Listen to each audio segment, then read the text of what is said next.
Vijayakanth sir வந்து எனக்கு தொடர்ந்து நிறைய படங்கள் வாய்ப்பு கொடுத்தார். எனக்கு கலையுலக பயணத்தில் வந்து ஒரு மிகப்பெரிய ஒரு சரிவை நான் பார்க்கும்போது என்னை சப்போர்ட் பண்ணது விஜயகாந்த். மருத்துவமனைக்கு போயிட்டு வீட்டுக்கு வந்துட்டாரோன்னா சரி குணமடைஞ்சிருவார் அப்படின்னு நினச்சிட்டு இருந்தோம். ஆனால் இது ஒரு மிகப்பெரிய ஒரு அதிர்ச்சி தான். வணக்கம்.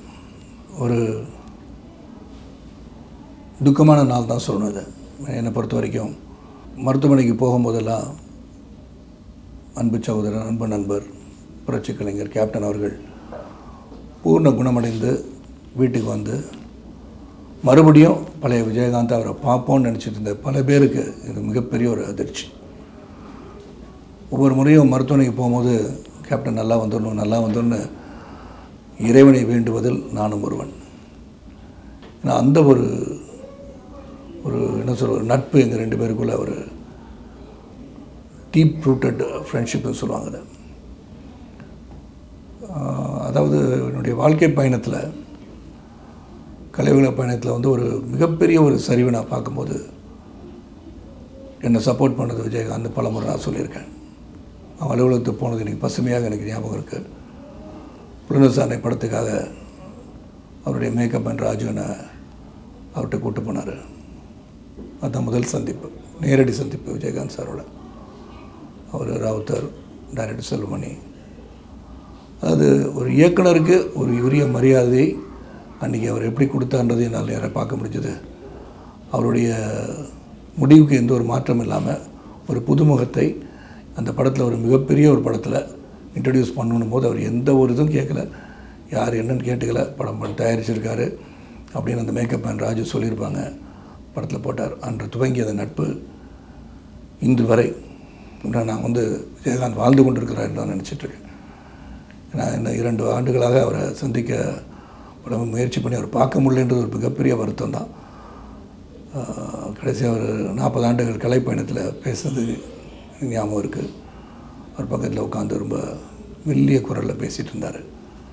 அப்போயே வந்து பழைய நண்பரை பார்க்க முடியவில்லையே என்ற ஒரு மிகப்பெரிய ஒரு ஆதங்கம் உள்ளே இருந்துகிட்டே இருந்துச்சு.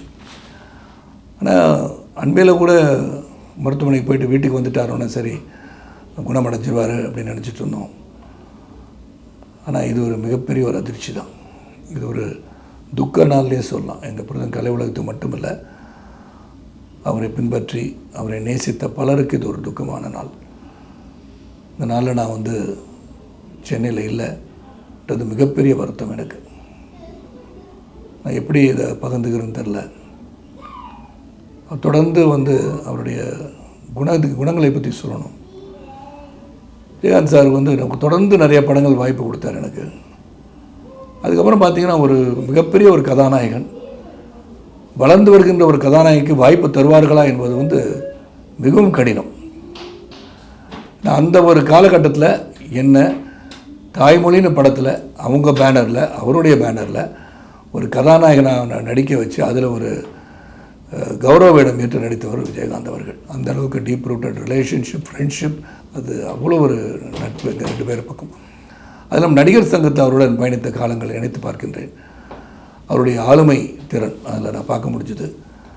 அதே மாதிரி எனக்கு கொடுத்த மரியாதை, அது வந்து பொதுச்செயலாளர்கிட்ட பேசிக்கோங்க, எந்த டிபார்ட்மெண்டலைசேஷன் சொல்லுவோம், அந்த மாதிரி பொதுச்செயலாளர் நீங்கள் பேசிக்கோங்கன்னு சொல்லிடுவார். அவர் எடுக்க வேண்டிய முடிவு அவர் எடுப்பார், நான் எடுக்க வேண்டிய முடிவு என்னை எடுக்க விட்டுருவார். அது வந்து மறக்க முடியாத ஒரு கலை நிகழ்ச்சி வந்து விஜயகாந்த் தலைமையில் தான் அது நடக்க முடியும். அது நடந்துச்சுன்னா அதுக்கு அவர் தான் காரணம். நாங்களாம் அவர் கூட இருந்து பயணித்த சகாக்களாக இருந்திருக்காங்க, அவருடன் சேர்ந்து பணியாற்றியவர்களாக இருக்கலாம்.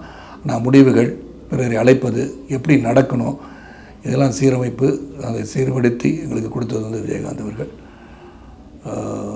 அவர் இழந்து தவிக்கின்ற ஒரு குடும்பத்தாருக்கும், தேமுதிகவின் உறுப்பினர்களுக்கும், தமிழக மக்களுக்கும், ரசிக பெருமக்களுக்கும் என்னுடைய ஆழ்ந்த அனுதாபங்களை, இரங்கலை என் சார்பாகவும், என் இயக்கத்தின் சார்பாகவும், என் குடும்பத்தின் சார்பாகவும் தெரிவித்துக் கொள்கின்றேன்.